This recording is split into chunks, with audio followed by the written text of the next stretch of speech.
How will Minkah Fitzpatrick's new contract with the Pittsburgh Steelers impact Jessie Bates' future in Cincinnati?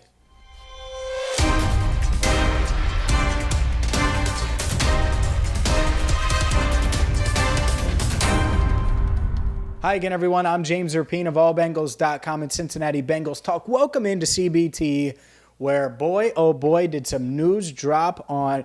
It was technically 11:58 a.m. Adam Schefter reporting on Wednesday that Minkah Fitzpatrick has agreed to a 4-year, $18.4 million annual salary, $73.6 million total over 4 seasons with the Pittsburgh Steelers. The star safety inked, signed, sealed, delivered.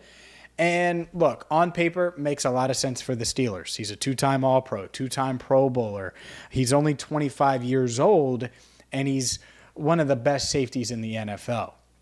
But naturally, when you saw this news, it was like, man, did the Steelers just give the final dagger in the Bengals and Jessie Bates' potential future together? Because as you know, Jessie Bates set to play on the franchise tag, $12.91 million this season. The Bengals franchise tagged him in March. He has yet to sign that deal. And both sides, I think, are at least hopeful that they get a long-term deal done before the July 15th deadline. But this makes it much, much tougher because the safety market had kind of come back down. And Marcus Williams was the highest paid safety in the free agent market. Tyrann Mathieu got a reasonable deal. Marcus Williams got around $14 million annually from the Ravens after leaving the Saints in free agency. And you looked at it and you're like, okay, well, maybe Jessie Bates, if he wants the Jamal Adams $17, $18 million type deal, he understands that the market has dropped and that Jamal Adams situation is just the outlier and is not what the safety market is. And then the Steelers go and do this and make Minkah Fitzpatrick the highest paid safety in NFL history. And so only $36 million of it's guaranteed, and I'll explain that in just a second. And I say only because, well, that's less than half of it, and that could impact things a bit. But are the Bengals willing to go there with Jessie Bates? And is it annual value and the annual salary, the $18.4 million that Bates is upset about what the Bengals are offering, or is it the guaranteed money? And $36 million guaranteed for Minkah seems pretty reasonable. The Bengals are willing to guarantee Jessie Bates $13 million this year, $12.91 on the franchise tag.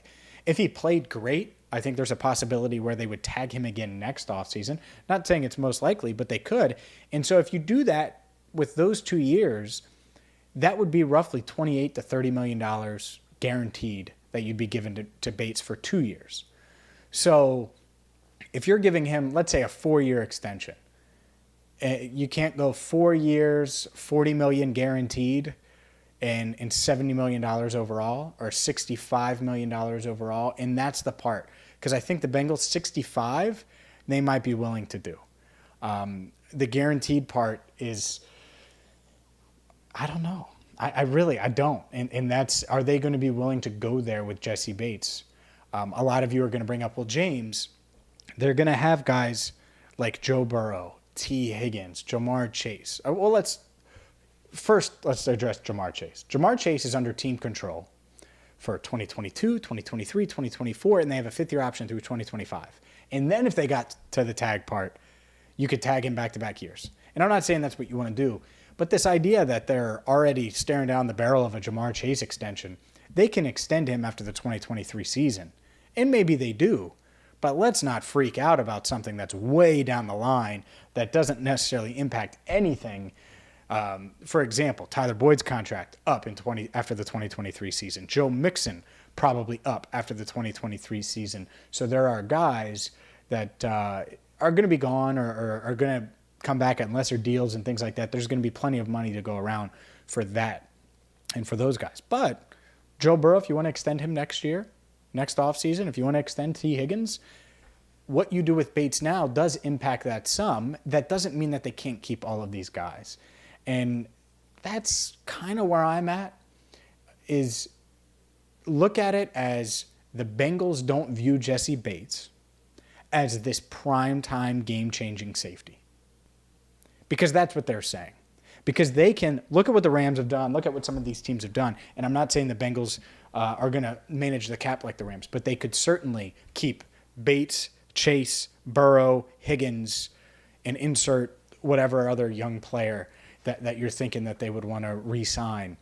They can do that.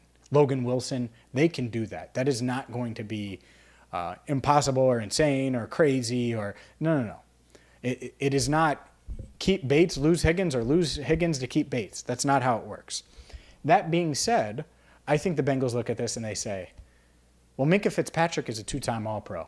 You were a second-team All-Pro in 2020, Jesse, and we really liked you then. But you followed that up when we told you to prove it. You followed that up with your worst regular season ever and the worst regular season of your career. And you were up and down, and you were great in the playoffs. But you really think you're worth $18 million? And I think Bates is like, I want more guaranteed money than Minkah. And I also want a deal that's comparable. And so now, boom. To me, this deal makes it less likely that Bates and the Bengals are going to reach an agreement a month from today on July 15th. That's the deadline. Ultimately, I think he reports to camp, potentially on time. Wouldn't shock me if he waits a little bit. But look, man, do you want to win? You're chasing a ring, show up to camp on time, make the most money you've made in your life this year, regardless if you get a long-term deal or not. So to me, I think Bates shows up. I think he plays, and I think he plays at a really high level on the franchise tag. But that's where this is going. That's the path. It felt like it before today, and certainly after Minkah's deal, it is even more likely now that the Bengals and Jessie Bates aren't able to come to an agreement and that Bates plays on the franchise tag this season.